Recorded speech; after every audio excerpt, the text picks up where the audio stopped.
Bom dia! Estamos de volta com os nossos devocionais matinais Gotas de Esperança. Nosso tema nesse mês é Abaixe a Ansiedade. Vamos ver quais são os recursos bíblicos que nós podemos vencer esse inimigo que tem sido constante em nossas vidas. Nós estivemos falando a respeito e estamos estudando nessa semana Filipenses capítulo 4, versículo 6. Então são tantas coisas maravilhosas que nós podemos tirar de um único texto. E aqui nós vamos falar sobre algumas virtudes cristãs.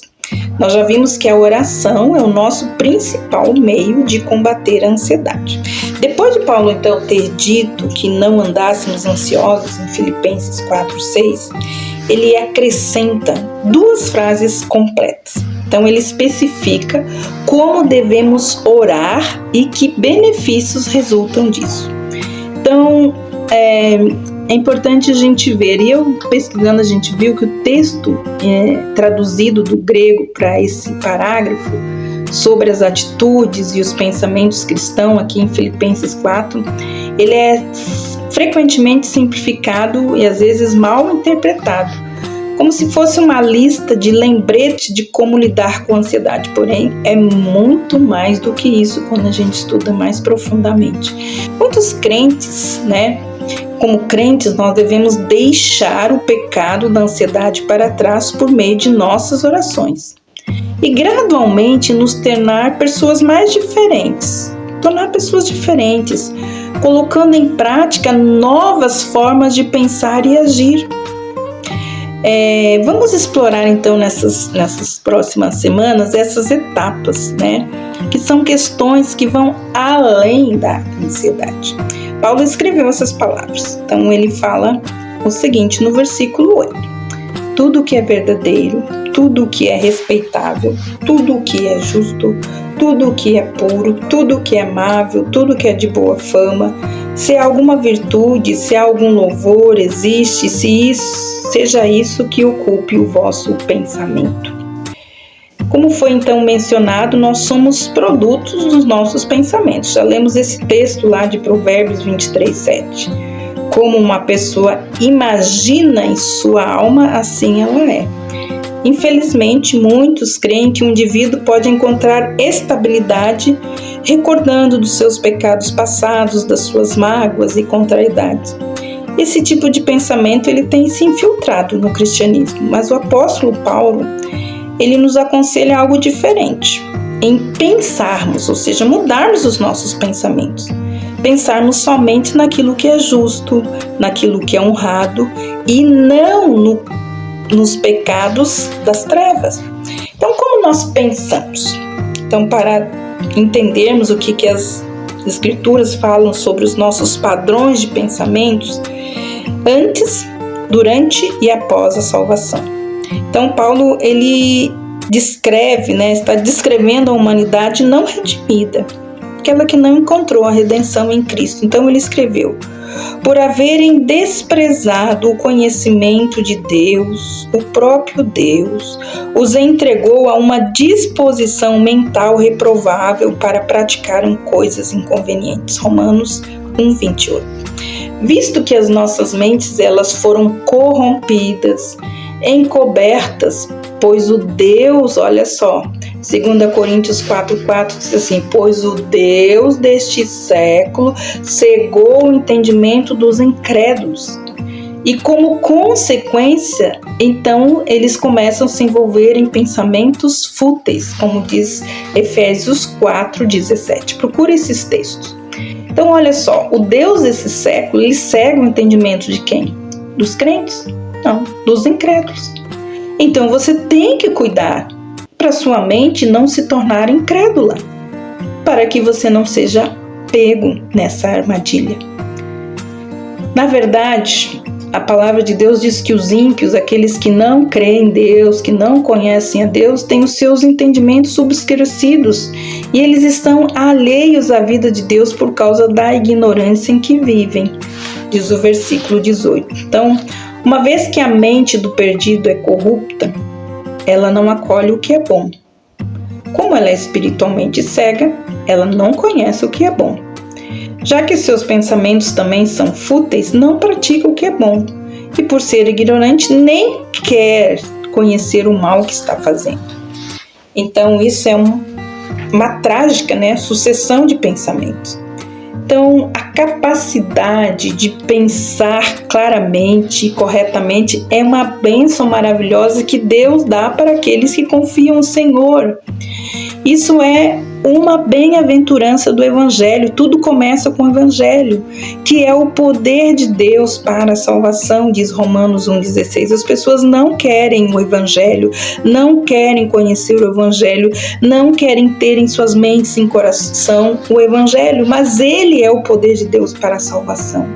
O Senhor, ele usa o seu Evangelho para iluminar a mente do descrente. Na realidade, Paulo disse que a fé, ela vem por ouvir e ouvir a palavra de Cristo. Lembra?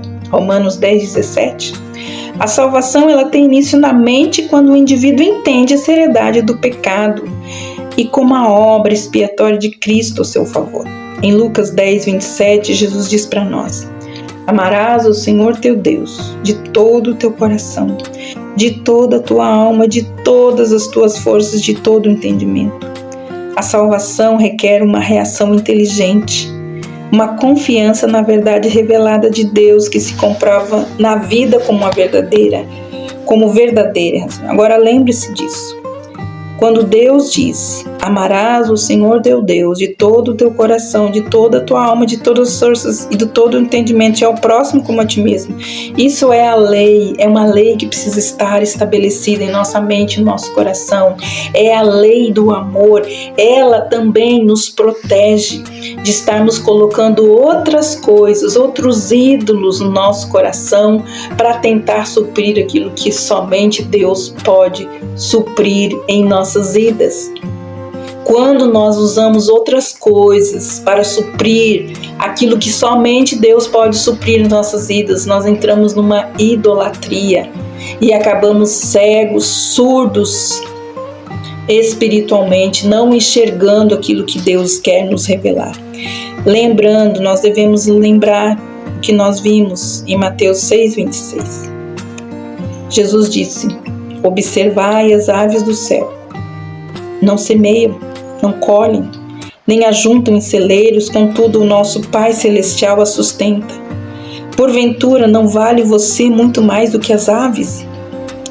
A fé, de acordo com o ensino do Senhor, é fundamental para a nossa reflexão. Nós devemos dedicar tempo ao estudo dos ensinos do Senhor, observando e deduzindo. A Bíblia, ela está cheia da lógica. Nós nunca devemos pensar na fé como algo puramente místico, não. Não sentamos simplesmente em uma poltrona e esperamos que as coisas maravilhosas nos aconteçam. Isso não é fé cristã. Pois como nos é dito, ela é essencialmente reflexão. Observe os pássaros, pense neles, tire as suas deduções, repare nos campos, veja os lírios que crescem, reflita sobre eles. A fé, se você pretende ter, pode ser definida assim: é um homem insistindo em pensar, quando todas as coisas parecem determinadas a ameaçá-lo e a derrubá-lo.